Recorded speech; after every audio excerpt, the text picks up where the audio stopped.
The salesman looked at the small man in the purple hoodie and laughed.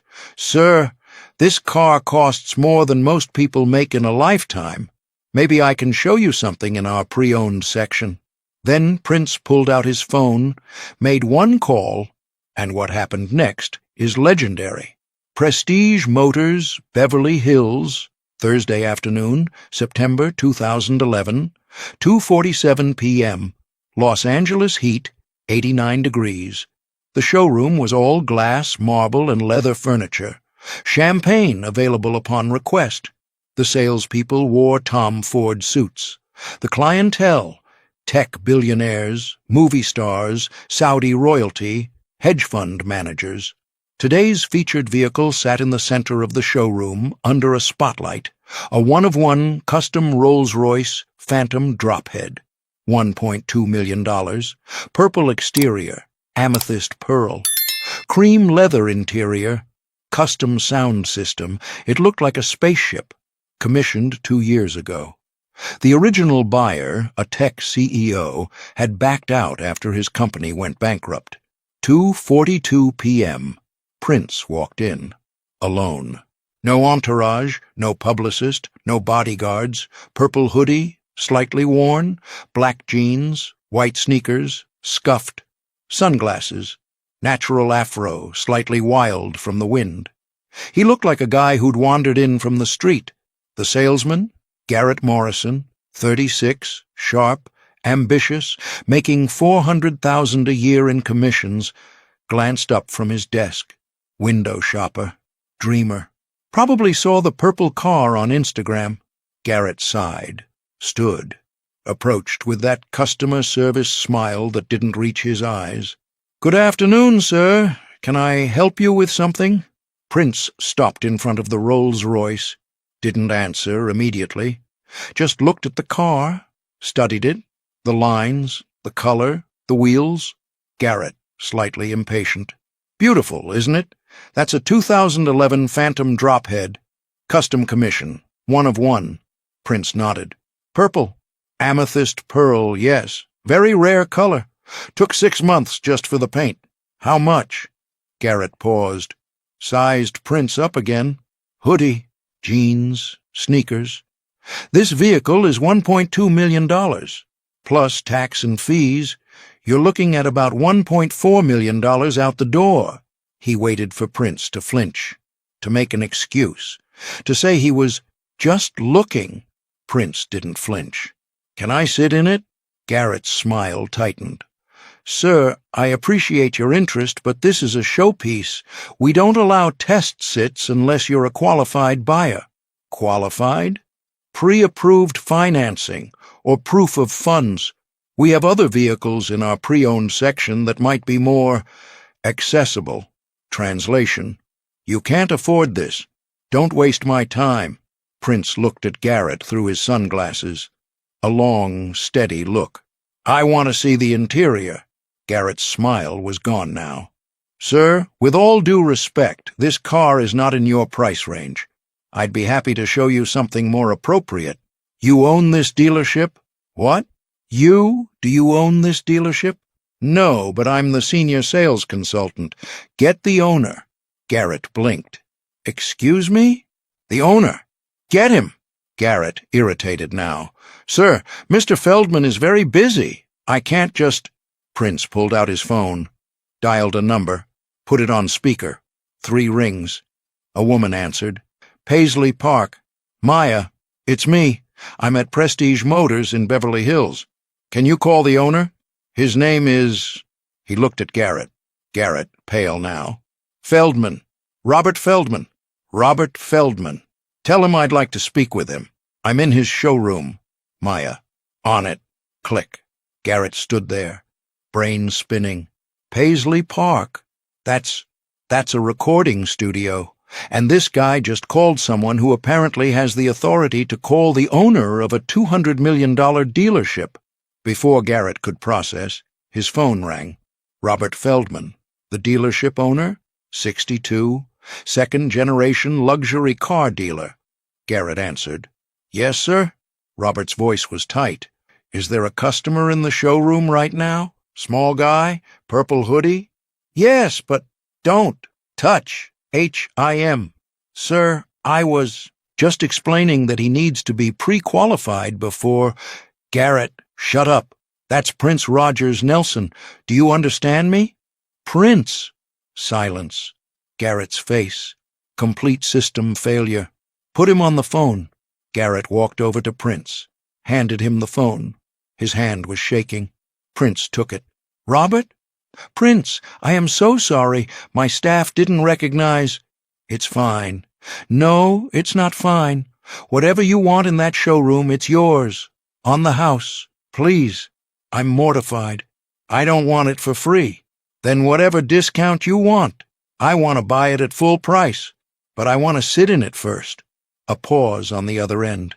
Of course. Anything. Garrett will take care of you.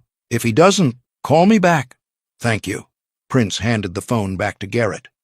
Garrett's entire demeanor had changed. He was sweating. His Tom Ford suit suddenly felt 3 sizes too small. Mr. Nelson, I apologize. I didn't recognize. You didn't ask. I'm sorry? You looked at me. Made a judgment. Didn't ask who I was or what I wanted. Just decided I couldn't afford it. Garrett had no response. Prince walked to the Rolls-Royce. Open it. Garrett rushed to unlock the car, opened the driver's side door. Prince sat inside. Prince sat in the cream leather seat, ran his hands over the steering wheel, real wood, custom grain, looked at the dashboard, analog gauges, classic Rolls-Royce design, adjusted the mirrors. Then he pressed the sound system button. A test track played through the 18-speaker bespoke audio system, custom-tuned for this specific car. Prince listened, closed his eyes. After 30 seconds, he opened his eyes. This sound system is wrong. Garrett, panicking. Wrong?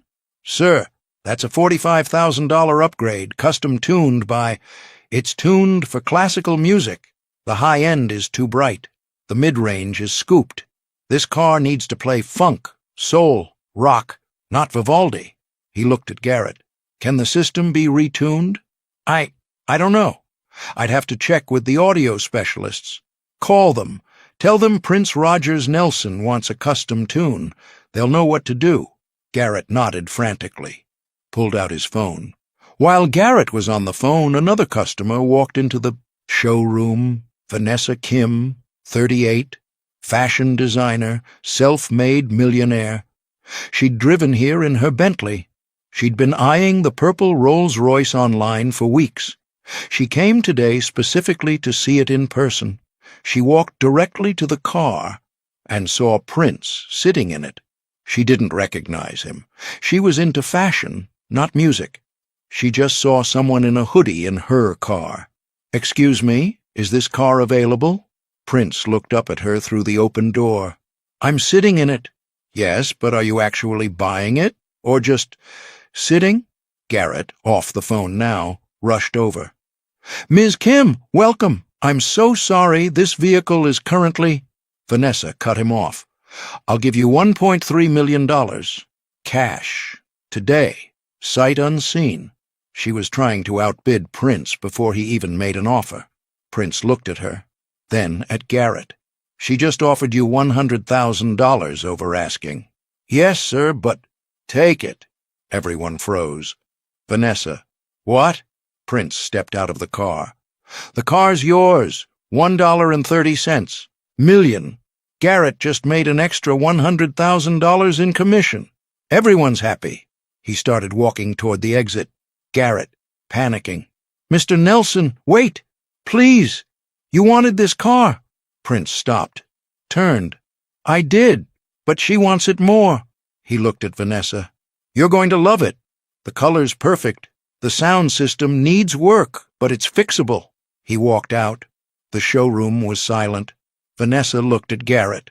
Who was that? That was Prince. Prince? The prince? Yes.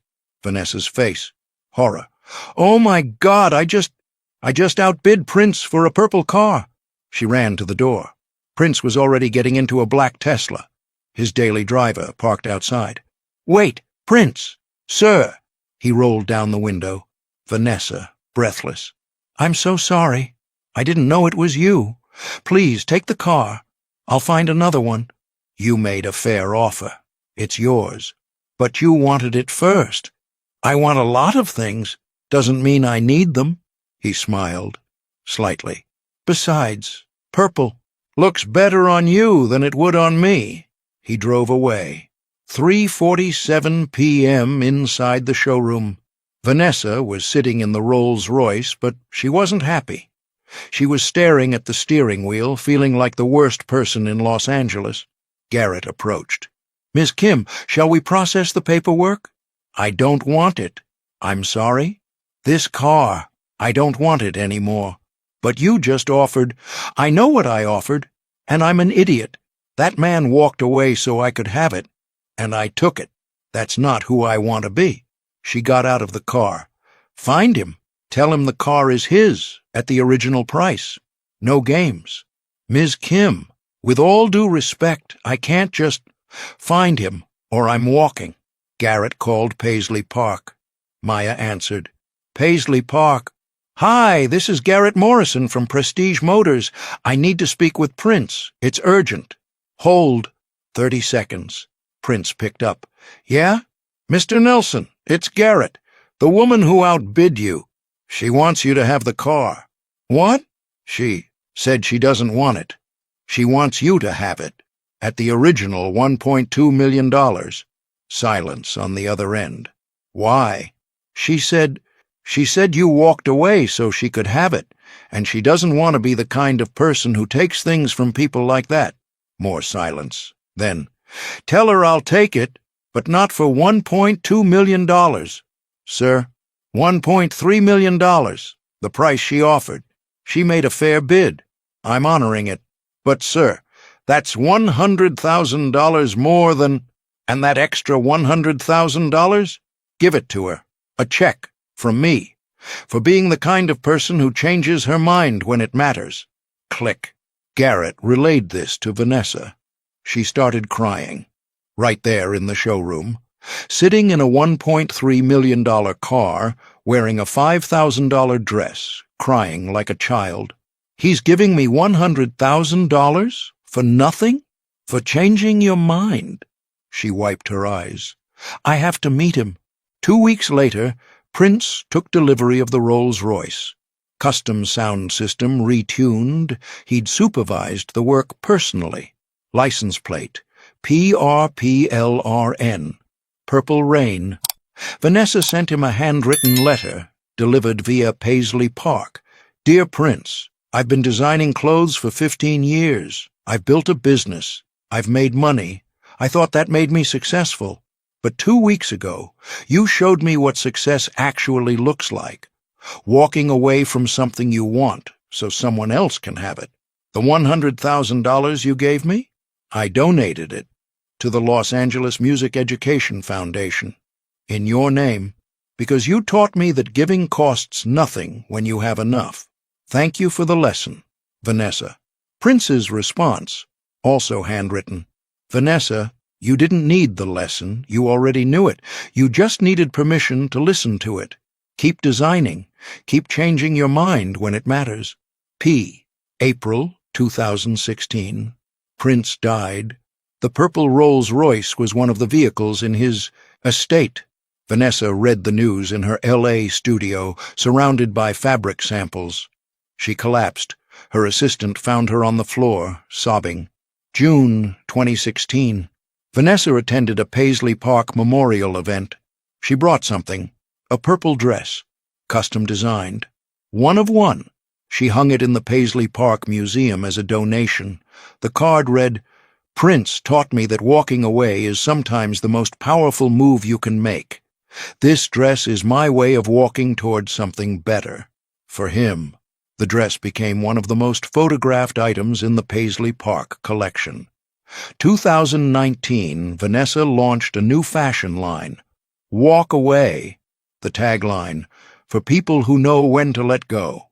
10% of all profits went to music education. In the first year, the line generated $4.7 million in donations. On the brand's website, there was a single paragraph. In 2011, I tried to buy a purple car. A man let me have it. Then he taught me something more valuable than anything I could buy. Sometimes the best purchase is the one you don't make. This brand is for him. No name, no photo, just for him. Everyone who knew, knew. 2021. A fashion journalist interviewed Vanessa for a profile piece. The Walkaway brand has become one of the most successful conscious fashion lines in the country. What inspired it? Vanessa thought for a long time. I met someone once who showed me that power isn't about taking what you want. It's about knowing when to walk away. Can you tell me more about that person? No, but I can tell you what he taught me. He taught me that changing your mind isn't weakness, it's evolution. He taught me that the best decisions often feel like losses in the moment, and he taught me that grace costs nothing and changes everything. He sounds remarkable. He was. The interview was published in Vogue. The headline, Vanessa Kim's fashion empire was built on a lesson in letting go. The article never mentioned Prince by name, but in the photo spread, Vanessa wore purple. Every single outfit. And in her studio, hanging on the wall in a frame, was a handwritten note. Keep designing. Keep changing your mind when it matters. P. Beneath it, a small brass plaque. For being the kind of person who changes her mind when it matters. Garrett Morrison, the salesman, left Prestige Motors 6 months after the incident. He moved to a different dealership, took a pay cut, started over. In his resignation letter, he wrote one line, I made a judgment that cost me the sale of my career. But more than that, it cost me the chance to learn from someone who understood value better than anyone I've ever met. Robert Feldman, the owner, framed that letter, hung it in the employee break room. Beneath it, a note. Never judge a customer by their clothes. You never know who just walked through your door. The purple Rolls-Royce Phantom drophead remained in Prince's estate until 2018. It was sold at auction for $2.1 million, nearly double its original price. The buyer was anonymous, but 6 months later, a purple Rolls-Royce was seen parked outside the Los Angeles Music Education Foundation. The driver, a woman in her 40s, got out, walked inside, donated $500,000. When asked her name, she smiled. Just a friend of a friend. She drove away. The staff never saw her again, but they noticed something. The license plate. WLKAWY. Walk away.